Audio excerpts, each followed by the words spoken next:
But here's something that you need to consider. You're the Board of Education.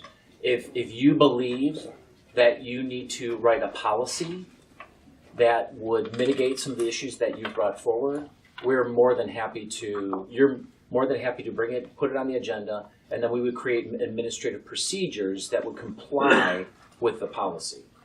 Keep in mind when you're dealing with technology, especially with phones, it's very, very difficult in this day and age to separate a child and a phone. Because to the same extent, we want kids to be safe, and we feel if they have the phone, they're safe too.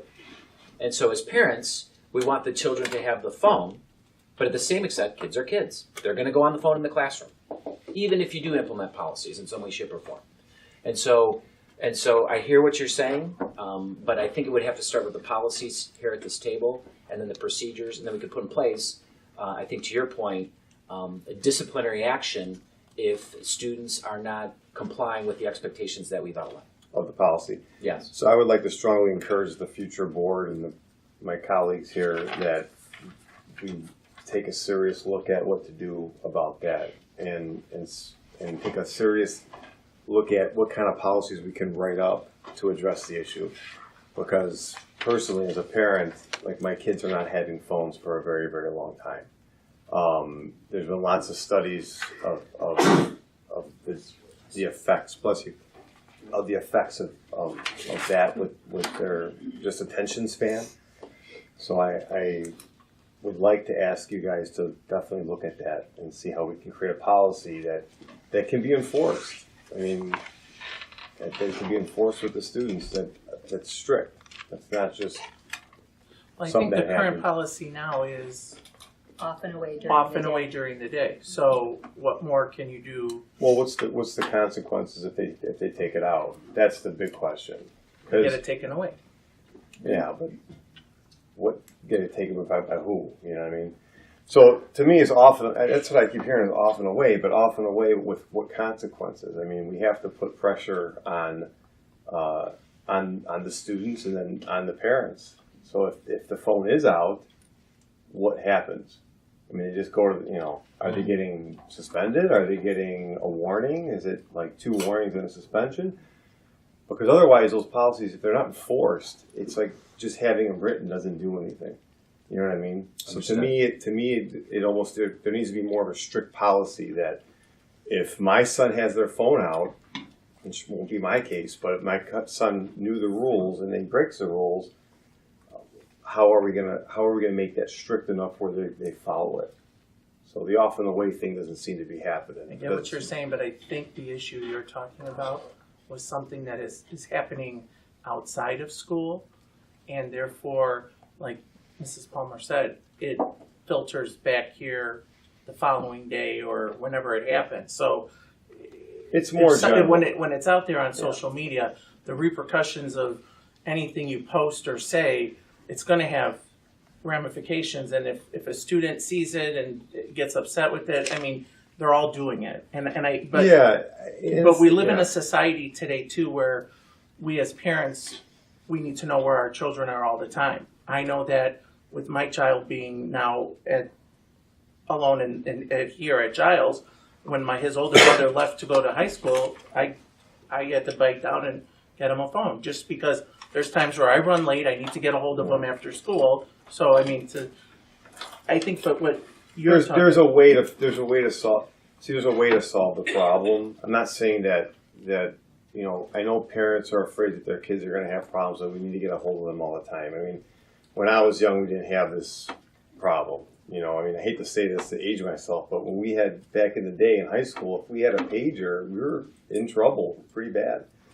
And we just went to school and we left school, went home. So I'm not saying that technology doesn't give us the advantages to be able to have better communication, but I'm sure there's a lot of studies that we can bring up, talk about what is the solution to the problem where the kids don't have to have their phone available, and not just having a device to use for communication, but having the anxiety that goes along with having a device that you're constantly worried about checking, that you're constantly, it really just distracts children. So how can we what's the best way to approach it to where we can have it all? Well, I'm just going to flip the coin here for a second, because as much as I agree with the majority of what you're saying, there are also those students who need that connection to their parents during the day, who need to be able to go to the social worker or go someplace and have that connection to their parents because they're being bullied, because they're nervous about something, because they have anxiety. And to have a blanket policy that says, yeah, you see your phone in school, we're taking it away, you could potentially be doing more detrimental things to students than not. And so having a blanket policy isn't acceptable, at least in my view. And I would say to the new board members that perhaps reaching out to other districts and other communities in our area. We are not, as much as we say we're an island in the city, we're really, surrounded by some really good school districts, and reaching out to them to seeing how they're handling it and how they're addressing it and going from there. Snapchat's a problem in Norwich. It's also a problem in Harwood Heights and in Park Ridge and in Glenview and in Niles and so on and so forth. And seeing how they handle it. I mean, that's the only way to make good policy decisions, is to look at what's been done in the past in other districts, what's worked and what hasn't worked. Yeah, I mean, collaborating definitely, and I'm not talking about making a blanket policy. Obviously, there's exceptions. In fact, I was just talking to one of our, a father of a student that, his son has diabetes. So I don't know what they're called, but the insulin detector reports to a phone so they can see if they check their sugar. Obviously, there's going to be exceptions to the rule. What I'm encouraging is that we look at the possibility of making it so we can have it all. So here are the steps. So you look at the current board policy that we have with technology and the use of devices. Sure.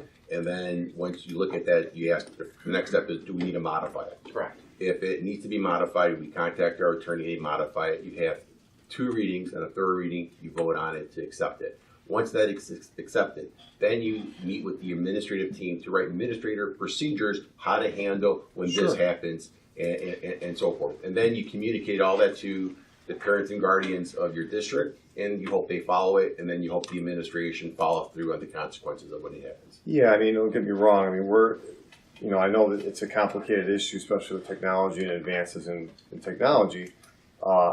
I think that it's something that we should definitely keep in mind and not let go, and keep and keep it present, because it is a problem that's not ending. So for me as a parent and a leader in the community, that we need to lead. So parents may not know.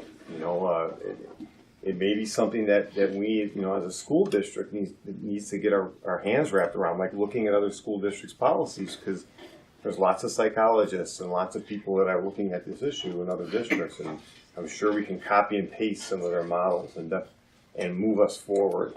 Because Ridgewood has a policy that you can listen to music during class. Yeah, see, So it's a problem. But I'm going to let's just be very cautious, because sometimes we hyperbolize an event that takes place, especially something we cannot control. And you have devices, and this is where we're at, whether we like it or not. You have devices that can be life-saving for youngsters. For example, my son has both the phone and he has the watch, and it's for medical reasons. And so he gets notices, because he will forget of when he needs to go to the nurse and he needs to take his medication. And he's had it since 3rd grade. Mm-hmm. And so let's just be very cautious that we don't come to a policy and say, we're going to hyperbolize it because of X, Y, and Z.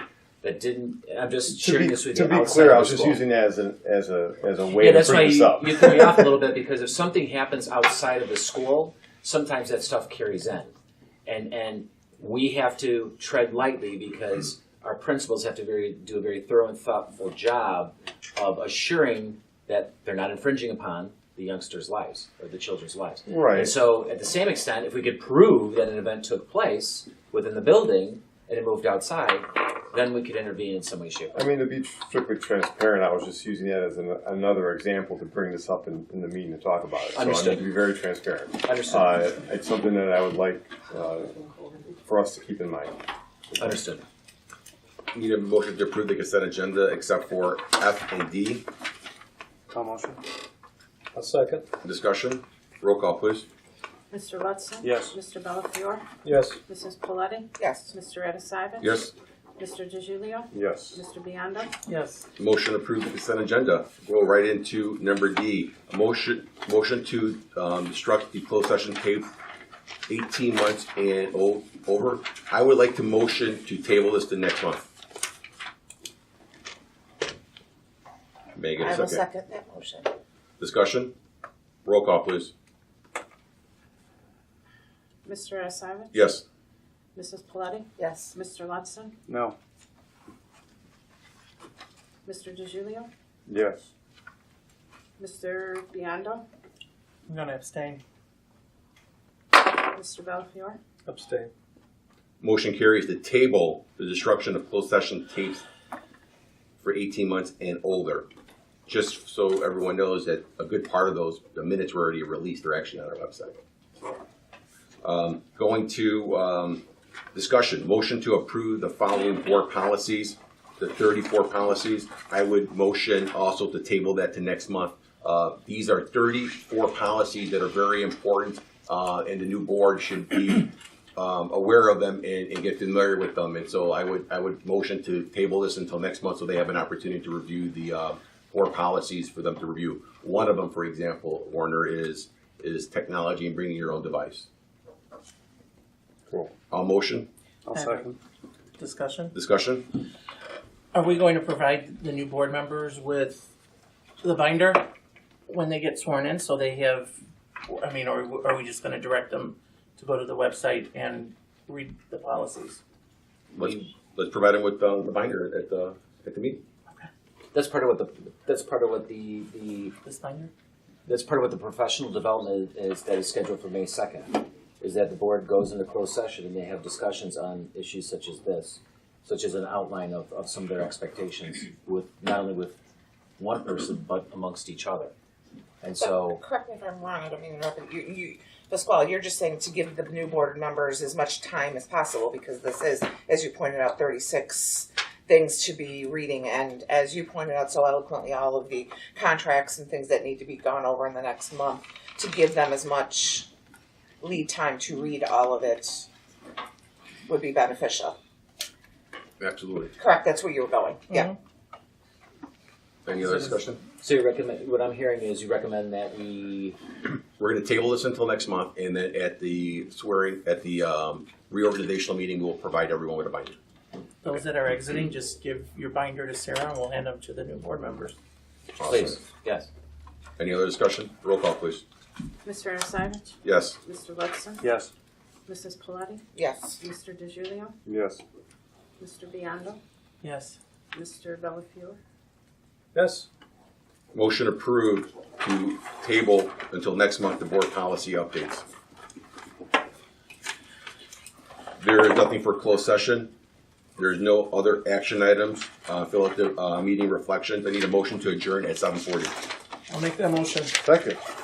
All in favor say aye. All opposed say nay. Aye. Aye. Motion carries.